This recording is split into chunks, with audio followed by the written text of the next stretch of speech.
Well, good morning, everyone, and welcome to another episode of the Buddhist Biohacker. My name is Lisa Gunshore, and I am your demystification guide.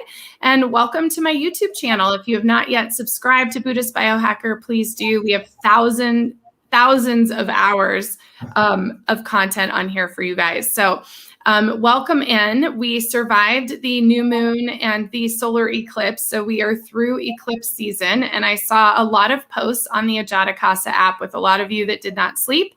I am one of those people. I was up at 1 a.m. to like 5, and then I finally fell back asleep.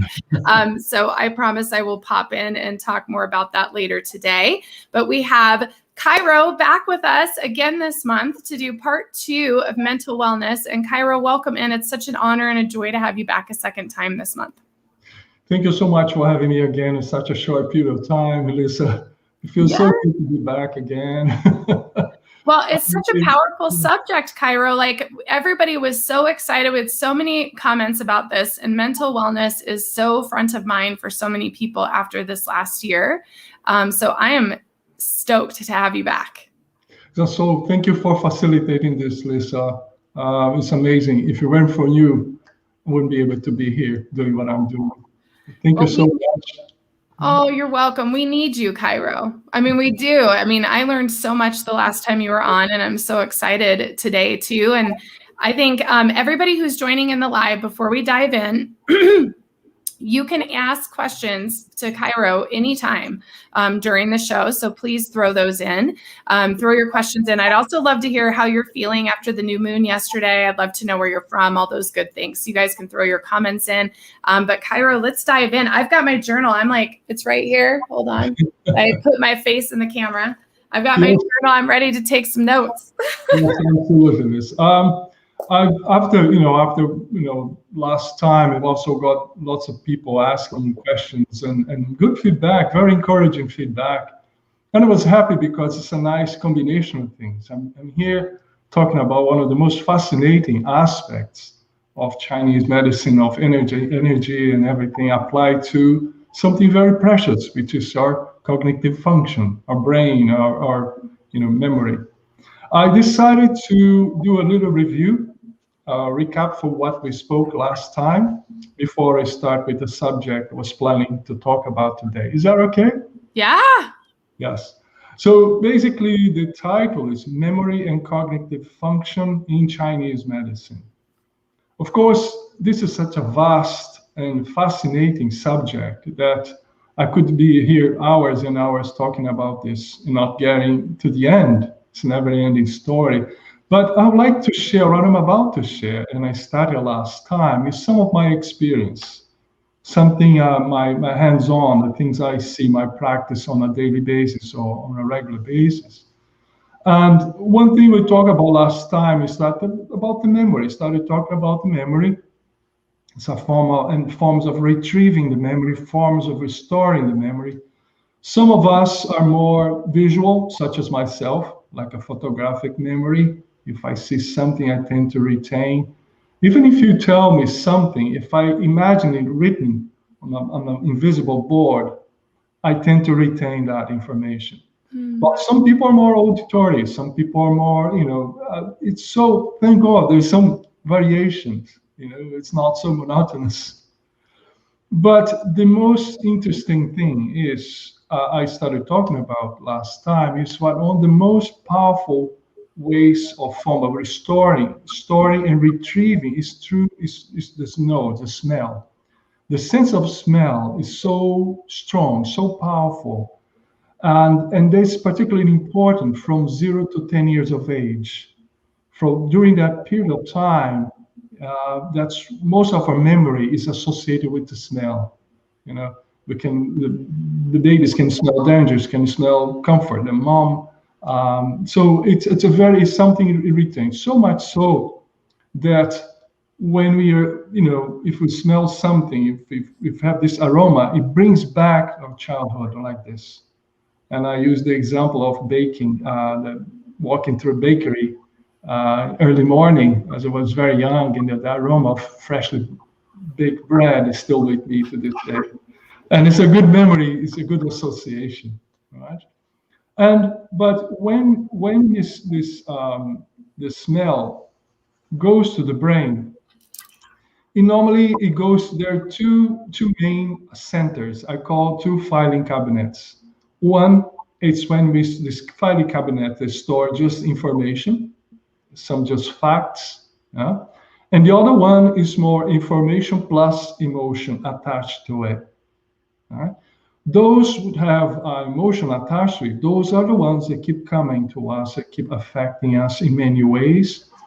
And that's a good example of one example is like phobias, yeah, like whether it's a claustrophobia, fear of fire, of heights, all those phobias. All the phobias, they are the fear of a fear. Yeah? So you cannot, you're only afraid of that because you've been through an experience before. Yeah?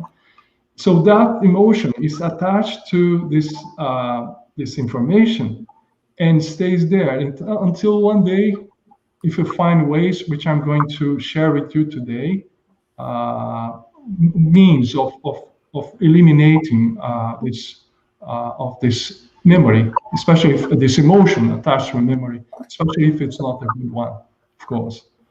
But there are ways. Hang on, we're going to be talking about this.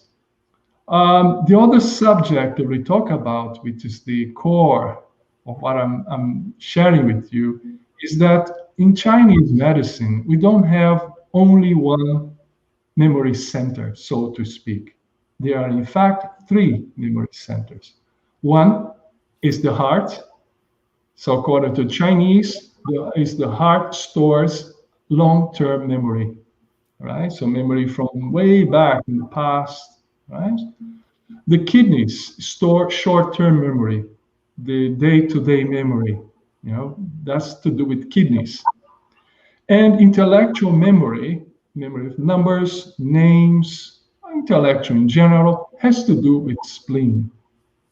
And that's precisely this concept. It's very interesting because it can explain why somebody, like a grandpa or somebody is losing memory, can barely remember the name of people, what is had for dinner last night, but he can remember everything that's happened a long time ago, right? Or, which I've seen a lot, people have some cognitive function issues, are very remember names and numbers. So that's to say, with this idea, all these memories can coexist. All the memories quality depending what's happening. Say, if somebody cannot remember what's going on now, day-to-day facts, that means that the kidneys are declining, the energy is declining, but the heart is very strong. Mm-hmm. That's why you can coexist. or you have a very strong spleen, your earth element is strong, so you're very good at names no matter what's going on. Okay? So this is a very important aspect because knowing that, we can address what's going on because there's something I didn't share with you last time, Lisa, or friends. Well, I started talking about this, but if you think in terms of the kidneys and the heart, right? They complement each other in Chinese medicine. The heart representing the fire element and the kidneys representing water element. So the water cools down the fire and the fire warms down the water, So there is this constant connection, interaction between the two. But it's not only that. When it comes to memory, when it comes to cognitive function, the story gets even better because the kidneys responsible for the brain marrow, the mass, the actual brain in Chinese medicine, and the heart is responsible for the software. Hardware will be the kidneys, the brain itself, and the heart is to do with the mind, is to do with the software. So they can work with each other. That's to say that if the problem is like an accident, it's a physical problem, the person had an accident, there was some physical brain damage, where are we going to go? Kidneys. Kidney energy. Because the kidney is responsible for the hardware right? If the problem is more like a mind, emotion, something more like beliefs or rigidity or something of a kind, this is no longer kidneys. This is to do with the heart, right? So this shows how to go, where to go. If I have problems retaining information, intellectual memory, I go where? Spleen. I go to strengthen spleen because spleen is to do with intellectual memory, right? And I'm going to share this later on, how to be more specific what to do. So far, so good? Yes, totally. Well, and I want to jump in back when you're talking about the smells. So here in Denver, Colorado, there's a suburb of Colorado called Commerce City, and it's full of all these refinery plants, and it's very stinky. Like it's literally so stinky.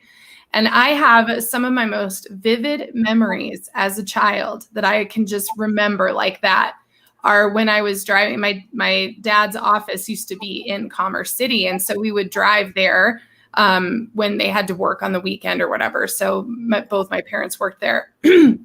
I have these like vivid memories. I can remember the music playing on the radio. I can remember what my parents were talking about.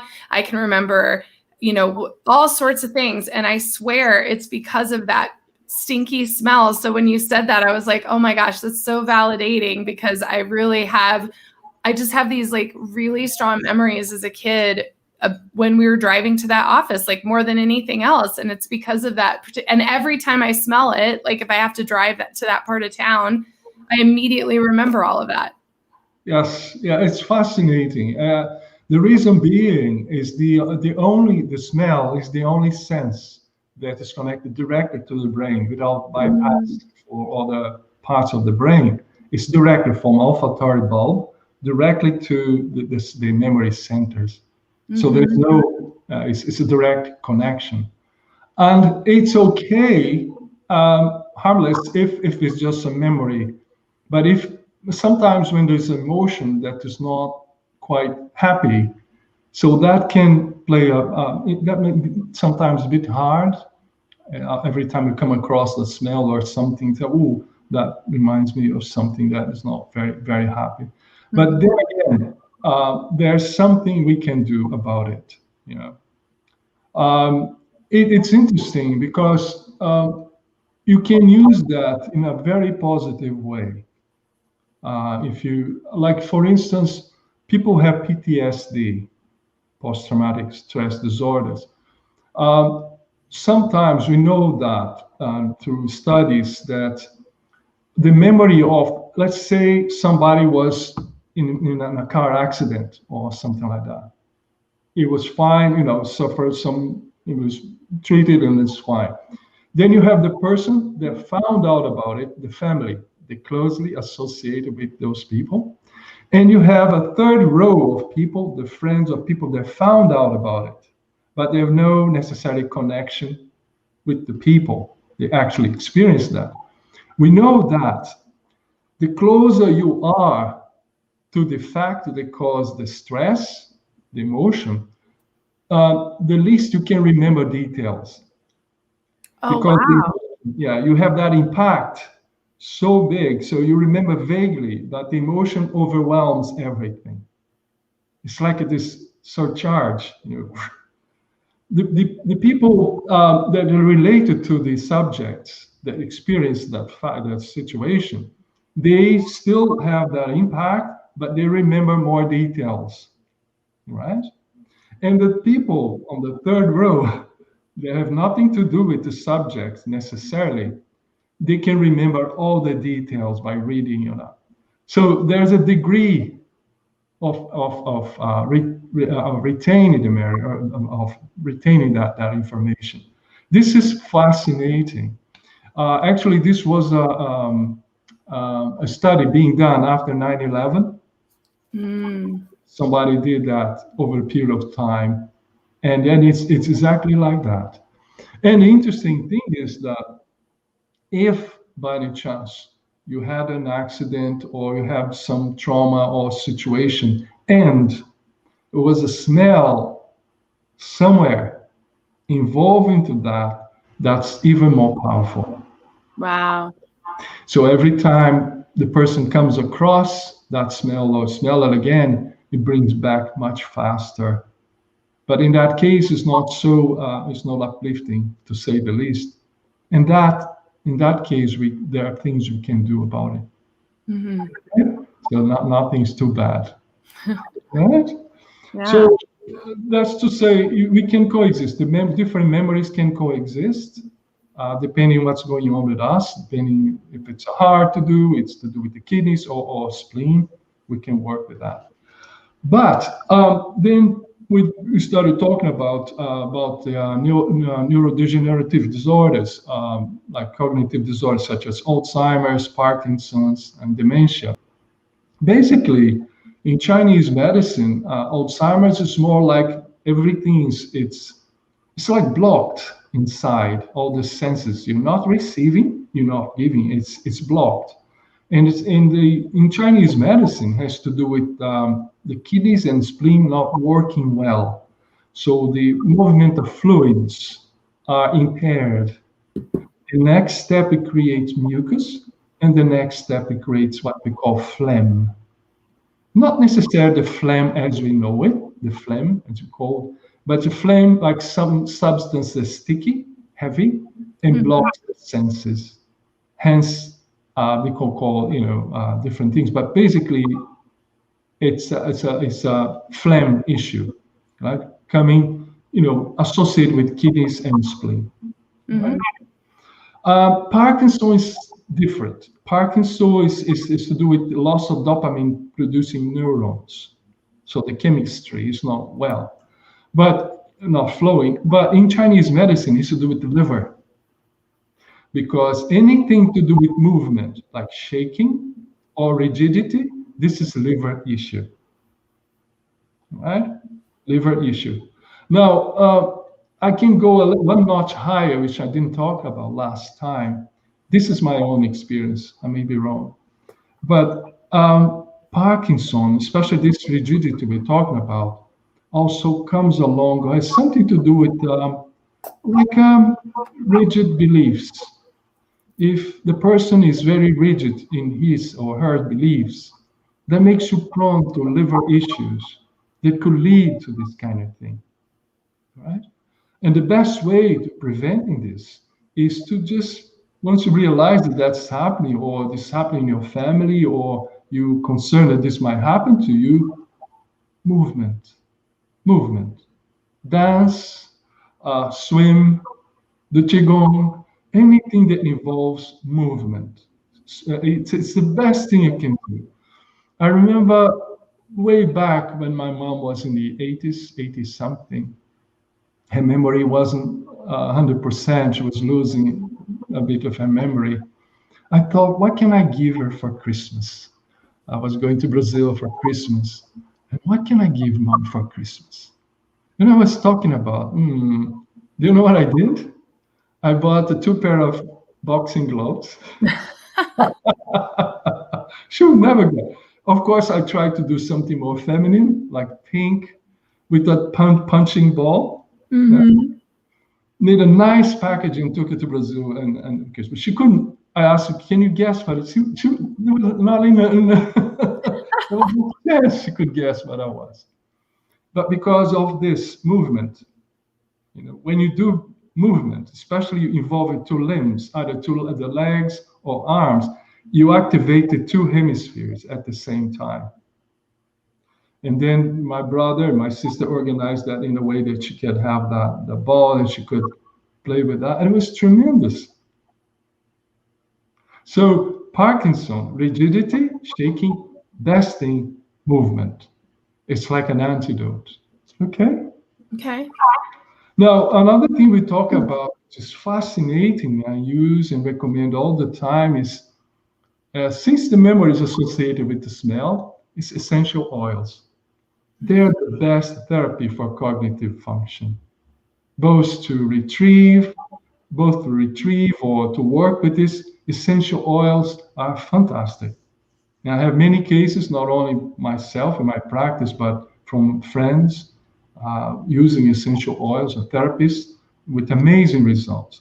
And the main ones that I can share is rosemary, that it can increase memory by 75%.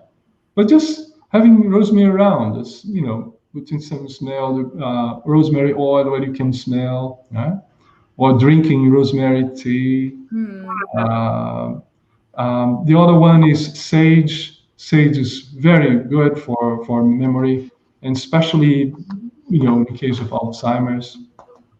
Frankincense is another one, very, very powerful. It helps the brain to absorb more oxygen. And speaking of that, I had a case this week. Somebody, I was saying he was having this, he called it like blank, all of a sudden it was this blank. He couldn't remember things. And I showed him that he was very tense, he's very tight, lots of tightness in his neck and sternocleidomastoid, his two muscles, too tight. And I was telling him that one of the things that makes the brain function is an oxygen. So if you have this pipe we call neck tight, of course, not enough blood circulation to the brain, but also not enough oxygen. So if you happen to have this blank or situation, if you're dizzy or something like that, I strongly recommend to massage your neck, to relax. Any form of massage, especially if you can use some essential oils. Okay. Frankincense does that. It helps oxygen to flow through your brain. Right? So nice. this is very simple. Right? And the other one that I like is cedar wood. Cedar wood go to limbic system. It's responsible for everything like breathing problems, something we have no control upon. That's where cedar wood helps. Also very good for ticks as well. If your dog has ticks, cedar wood, keeps the ticks away. Oh, wow, that's cool. The ticks don't like cedar wood. That's good. I've heard, as kind of a side note, but I've heard from people that the ticks are really bad this year. Like here in Colorado, I've heard on the East Coast, I've heard there's a lot more than normal. So that's really good information, because the cedar might be something even to keep. I wonder if we could keep some cedar wood chips in our backpack even to help kind of keep them away when we're hiking. Yeah, I think it's this scent, apparently they don't like. What I used to recommend, I did actually whenever I see a dog with ticks, is to put some cedar wood oil in warm water and with a comb, dip it in, and then you just comb. So they go away, they fall off. Another thing, if you see that there's an area that has lots of ticks, you can spray with some cedar oil or something like that. Yeah, so they don't like it, they go away. So it helps the brain, but the ticks don't like it. Well, that's good. I don't know if you know this about me, but I have Lyme's, and so does my little brother. And so it's been something we've had to work through. I'm very blessed. I haven't had any intense symptoms or anything, but I do, every once in a while I'm treating that because it does impact the brain. And so the tick thing is a big deal, because you really do want to protect yourself if you can, so that you're not dealing with that, because it's like a whole other thing you have to deal with. Absolutely, yeah. I think it's a good thing, and it's harmless. I mean, it's not toxic, but it's a very good thing. There's no by chance that people use cedar wood for, in certain parts of the house. They want to keep the insects away. At least in the Bahamas, they do this a lot because of termites. So they use cedar wood to, certain parts of the house. All right. Yeah. Now, another thing we talked about last time was certain medicinal plants or certain herbs or something that promote the memory or the cognitive function. And there was one thing we're talking about, it's called nerve growth factor. It's like the certain substances, certain herbs that creates new pathways, and new brain waves, new neurons. It's a whole configuration in the house. It's called nerve growth factor. And one of them we discussed about was the coffee fruit extract. Mm. It's not the coffee as we know it. So the beans is the fruit that covers, that's around the bean, which looks just like cherries. It's red and it's very sweet to taste, right? But in the process of drying, they dry so they're not used to that part of the plant. But now we know through a process of extraction of extract or something that the coffee fruit extract can promote a new growth of new brain cells. It's unheard of until recently. And Wow. there's something else that I'm going to talk about in a moment that does the same thing. Okay? And then we talk about blueberries, ginkgo biloba, phosphorus. You know what phosphorus is important for us? Because the cow's milk has lots of calcium, right? It's because the calf is to promote the bones quickly, is to help to the structure fast. Right? Now, the mother's milk, the human milk, it doesn't have enough calcium, not as much, but it has phosphorus. Why? To help the brain to develop. So it's a totally different story, right? So phosphorus, it's in a way, in any way, shape, or form, even homeopathic, phosphorus is wonderful for memory. Okay, so go back to origins. Now, something that I didn't talk about last time, but I'm going to share with you is mushrooms. Mm. Mushrooms are truly a powerhouse, for everything, anything to do with the health in general, but especially with the brain. And there's one particular one that is fabulous that promotes the nerve growth factor I just spoke about. It's lion's mane. It's called lion's mane. It's all the research show that it protects against degenerative diseases from brain, improves memory, improves concentration, and even immune system, gut bacteria. It's overall medicine. Lion's mane. It looks like just like a lion's. The other one is chaga, also similar chaga mushroom. Reishi, we talked about last time, that protects the heart and memory, helps focus. Shiitake, we have a lot in Japan. Turkey tail and cordyceps. They're all fantastic for the memory, for the brain, for circulation, and everything else.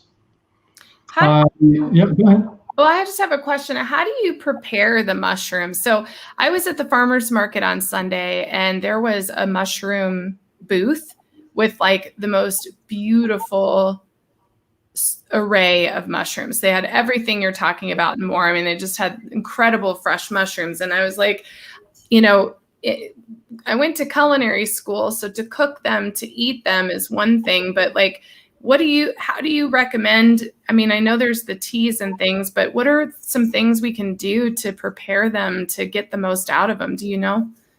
There are ways. In Japan, they love shiitake. They call the emperor mushroom shiitake. It's good for so many things. What they normally do, if they're fresh, they grill them. Oh, okay. Mushroom is the most delicious thing.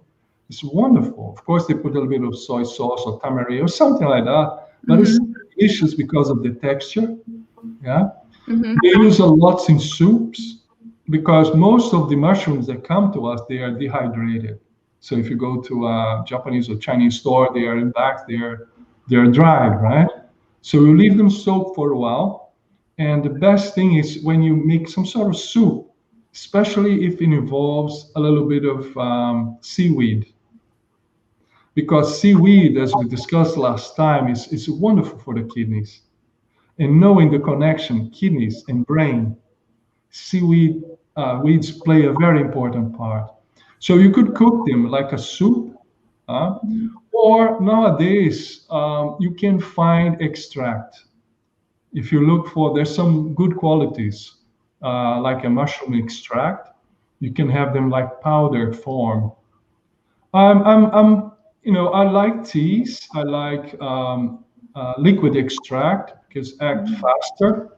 But in certain case, when you cannot find them, the powder is also good, Okay. especially if you mix with some soapy or some liquid vehicle. Okay. Okay, Okay. extract.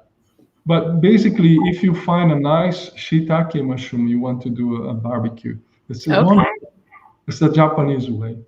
I love it. We're big grillers at my house. We definitely love the smoking and the grilling and all of that stuff. You So want that that. sounds You good. want that. Yeah, wonderful. Now it comes to finally, basically that's what we talked about last time. But today we're going to talk about neuroplasticity, the plasticity of the mind, which is the most fascinating subject for me. I'm still crawling. I'm at the beginning of it, but what I know already, it's so mind-boggling because until recently, in terms of medicine, we knew the idea was up to 3 years of age, three, four, five max. Your brain, the brain nerves were, the neurons were done. They don't grow anymore. That's what you have. You carry throughout life, and when it comes to an end, you're going to be losing them. But now we know that is not true. They not only grow, they expand, and they can take new configuration depending what the case is. So this is a major revolution when you know about plasticity of the mind. So they can mold of plasticity of the or neuroplasticity. So what happens is when somebody has an accident or lose part of the brain or affect the brain or one hemisphere, over time, the other side, the other hemisphere, takes over some of the functions about the other one. Okay, we know that that happens almost naturally. It's like it's nature doing this whole thing. But now we know that if we can promote that, if we can exercise, we can create this much faster. Not only the physical aspect of it, like a brain or you lose movement of one arm or something, you can work with that, but also mentally. And the interesting thing is that when it comes to mind, the mental aspect of things, the conclusion is it takes 21 days Hmm. to create a new pathways, to rewire your brain, for Wow. to literally to change your mind. Do you know how I found out about this? It was on my holidays, I was in my hometown in Brazil, and I found out there was this young guitar orchestra only for children. I like to like teenagers, only children, teenagers playing guitar. It was the most beautiful thing you've ever seen. Hmm. And I went to talk to them. I wanted to meet them. The lady was in charge. Was like a home for children. Very devoted lady for the past 35 years. She dedicated in helping these children and introducing them to music and all that. And she told me that when she, come across a child that's being abandoned or with traumas, she said she would sit with him or her for a time and trying to change the frame of mind. And then she said it takes about 21 days. I say, why? What's the number? She said, I learned this from the person who takes the gardener. Why so? The gardener told me that it takes 21 days when he's doing a graft, work with a plant, doing a graft. It takes 21 days, about 21 days for things to work, right? And she could tell that it's the same amount of time that takes to change a child's mind. Wow. I don't see anything more powerful than that. Yeah. Not only change the perspective, the child's perspective of life and hope and everything, not only that, learning music, it is, really rewiring the child's brain And that's the most fascinating example of brain plasticity, because you can change that. Your brain takes a new configuration, right? Mm-hmm. It's like they done an experiment also. They realized that the brain of a blind person, because the person was reading Braille, using, especially mostly with the right hand, the brain, the side associated with the right hand was much more developed because of that, over and over to that. We're going to talk about hand in a moment, but it's fascinating, Lisa, when it comes to the idea that yes, we can change not only physical, but also behavioral as well. Yeah. There is also, I use a lot for stress, because I have this, I've been using this for quite a while. Mm-hmm. I don't share, and I don't tell what I'm doing, so as not to create expectations. But I call this induced sighing. Sighing. Normally, we sigh after we've gone through a stressful moment, right? I'm glad it's over. Yeah? When you went to the roller coaster, when it stops, I'm glad it's over. But this is different. This is when you, normally the idea is when you while still experience the stress, while still experiencing the emotion, you start taking at least 3 sighs of relief, like, with the sound, right?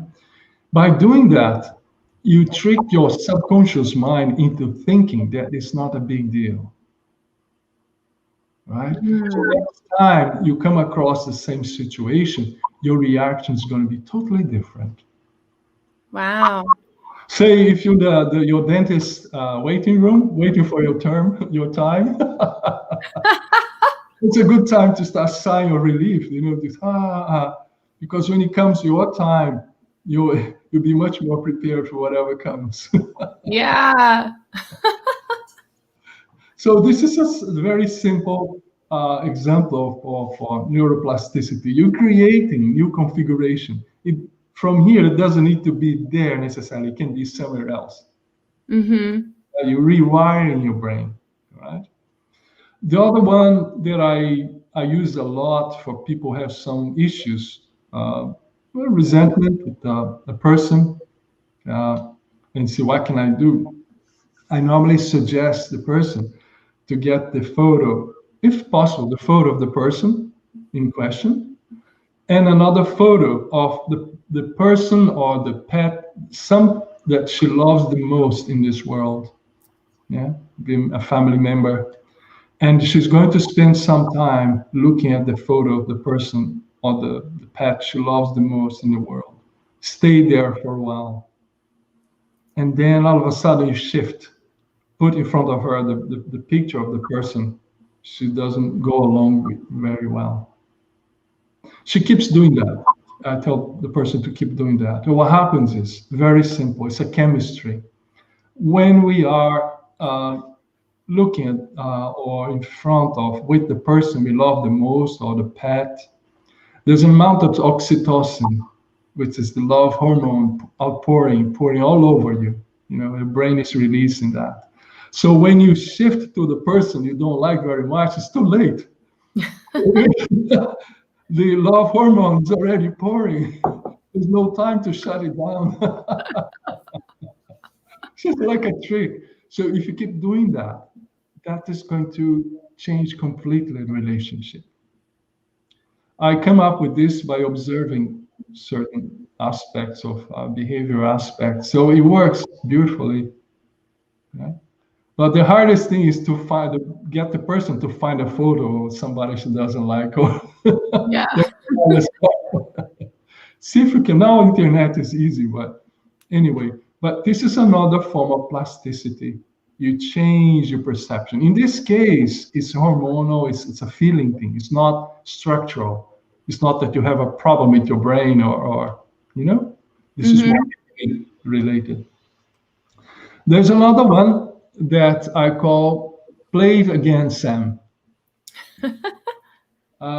If, say, in the past, you have this memory of something that happened to you that didn't have a good outcome, say you studied long time for an exam and you put lots of effort into study, and then the day you forgot everything, or you didn't remember or didn't get a good result, you didn't pass the exam, and that affect you tremendously. You've been carrying this for a long time. It wasn't what I'm expecting that changed my life, my behavior, blah, blah, blah. So there's a way of doing this. I like the person to bring that memory back, of course, in a very calm, relaxed environment, and bring that the situation, the emotion. It's important that the emotion is there. And then we can measure from 0 to 10. How much is it? It's like a 10, a 5, or a 7, just to gauge how much emotion is there. And then I ask the person to be almost like a movie director. Yeah, you're going to have all the best actors and actresses that you can choose, all the best cameramen, all the best light to recreate the scene with a positive outcome. Right? So you go there and you're going to, the person is telling you, oh, you didn't pass, but this time you say, yes, you got the best marks. You create whatever you want and keep doing that many times, as many times as you see. And you can see also the degree of emotion going down and down and down. So you play it again, son. You play and play and play and play. It's almost like a rug that is very, the colors are very bright, but you keep washing it, watch it's going to fade away, fade out. So this is another form of plasticity. And this is very helpful when there's a painful memory. There's a painful memory of an accident or something like that. You can create a positive outcome. But this time, you're in charge. This time, you can create the outcome you want to. And every time you try to think, it's not that you're going to forget about what happened, but the emotion won't be the same. Right? This totally different story. And we can change this fact to the other filing cabinet, the storage as fact. So these are one of the things we can do. There's another one I would like to share with. There's so many here looking, but there is something we call muscle memory, body memory, that all the therapists know about this. It's like there are two muscle memory. One is a positive one. You've been exercising all your life. You've been very active, and you stop doing that for a while. Not doing it, get tired of it. But the next time you want to do that again, it's faster because your muscles have memory. The muscles remember how it felt at the time, so it comes faster to you. Yeah, I like this word, remember. To member again, isn't it? Put your members back. Yeah. Yeah, remember. Yeah, I love that. Yeah, to bring the members back. So this is a positive one, but there is a negative one. Say something you had a fall and had an accident, and then it creates that, say, in your arm or leg. There's a point. It's always painful. It's always painful, and every time, especially the neck and areas, you come across similar situation that created the problem in the first place, it's going to tense up, like a guarded, like your protection. And the best way to do this, Lisa, is to go where the most painful area is, press, continuous, not too strong, just press, and at the same time, you get something positive, like essential oil, or nice music, or something that uplifts your senses. then from now on, every time you feel that discomfort is going to be automatically associated with a pleasant experience. In this case, you overlapping, you covering is not bad. In one hand, I'm pressing, I'm acknowledging.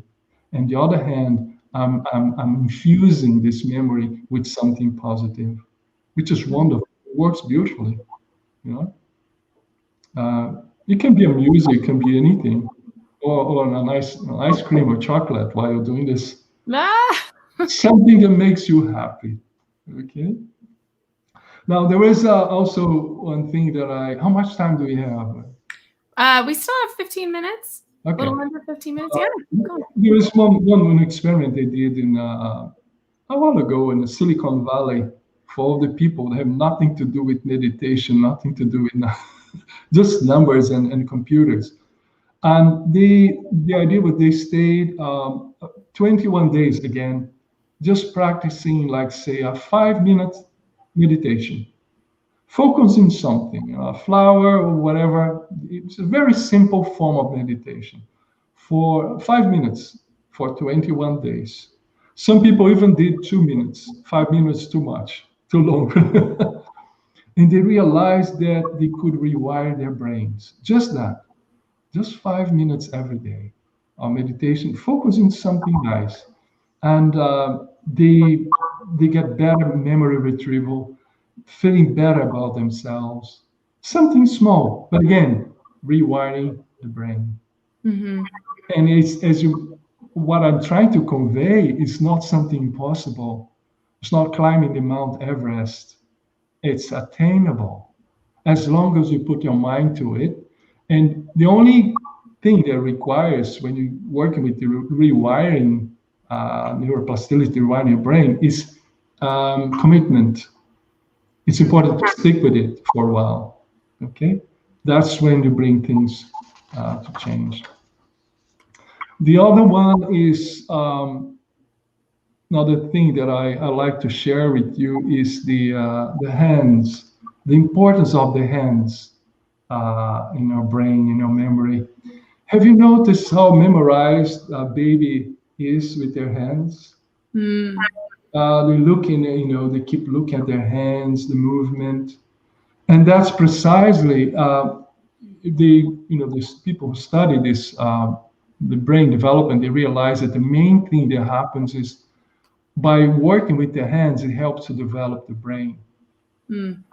And if you, in the process of writing my book, Mudras, I was doing some research and realized that if you cut the brain, the cortex, the brain like this, you realize that the space the brain reserves for the hands is very large, hinting the importance the brain gives to our hands.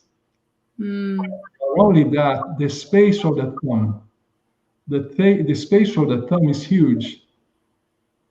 What we do with the thumb and the hands. That's one of when I was in the process of writing the Mudras, the book. And there are two main mudras for memory that I would like to share with people. One is Jnana, which is basically that one you do when you meditate, like your index finger touching your thumb. That activates your memory. That's wonderful for your brain, calms your mind. Yes, that's Jnana. Really good. Yeah. And the other one is beautiful. It's one of the most plastic, which is Hakini. I love this one. Yeah. This is really, really improves your mind. This calms you down. Yeah. Yes. Okay. The fingers, they're not up, they're almost horizontal. It's really special if you want to work with your mind, with the memory to use these mudras. And because there's association with the brain and the hands in Chinese medicine, right? So if you have hands, heart, and brain, if you have a hand that is calm, relaxed, peaceful, that shows that your brain is calm, relaxed, your heart is at peace. But if your hands are more, tense, that shows there's an internal tension. So basically, there are many things you can do, but the main thing I want to convey with this, the subject we're sharing is that it's possible. It's possible. It's attainable. Maybe it will take time, but we need commitment. That's the best thing to do. Okay, we're much more powerful than we think. We're not just dry leaves being blown by the wind. Yeah, we're very powerful. And I would like to, as you normally do, like to end with a quote: "Contentment and happiness," with Lao Tzu, which is one of my idols from the past. Be content with what you have. Rejoice in the ways things are. When you realize there's nothing lacking, the whole world belongs to you.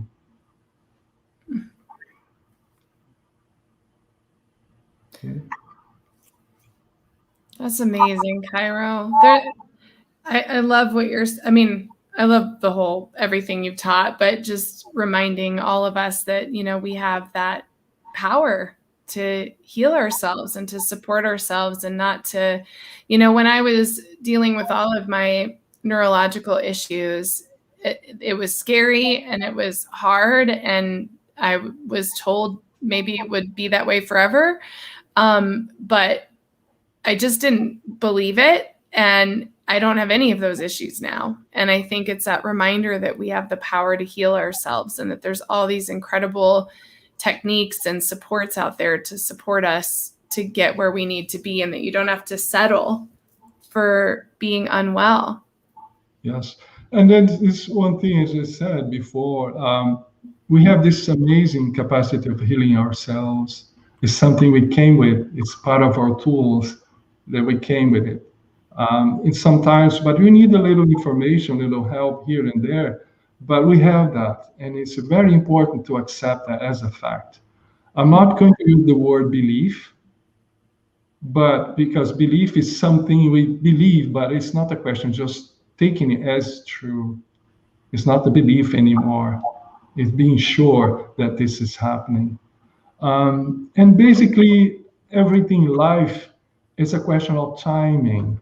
Maybe it's not now, maybe tomorrow I'll find out an information that would connect with what I'm looking for so long, the piece of the puzzle.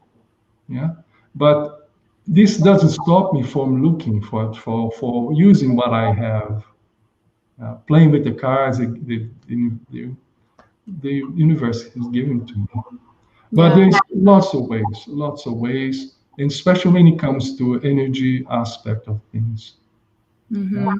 And again, if somebody wants more information, you have my contacts, but it's something you can do yourself. Mm-hmm. Very important. Yeah, and I want to say hi to everybody out there, and just some comments for you, Cairo. So Hope said, sneaking in again, can't miss Dr. Rocha. And Hope is one of our YouTube members, so that nonviolent that's up there is one of our emojis, which you can't see in here, but it's a gold ribbon for nonviolence. And Hope also said, I had to rewire my brain from major postpartum depression. It was really hard, but it's a miracle and it works. So I love that as well. And thank you guys for sharing your comments and being a part of this discussion today. And yes, there is your information going across the screen, but just do you want to take some space to just share with everybody what you have going on and how they can connect with you if they want to do some individual work with you, or get your book, or connect in whatever way they feel? Well, my website is Cairo Rocha Med, as we see is going through here. But if you want to contact me, it could be also Cairo Rocha, Cairo@CairoRochaMed.com, or Cairo P Rocha @gmail.com. Okay? I'm everywhere.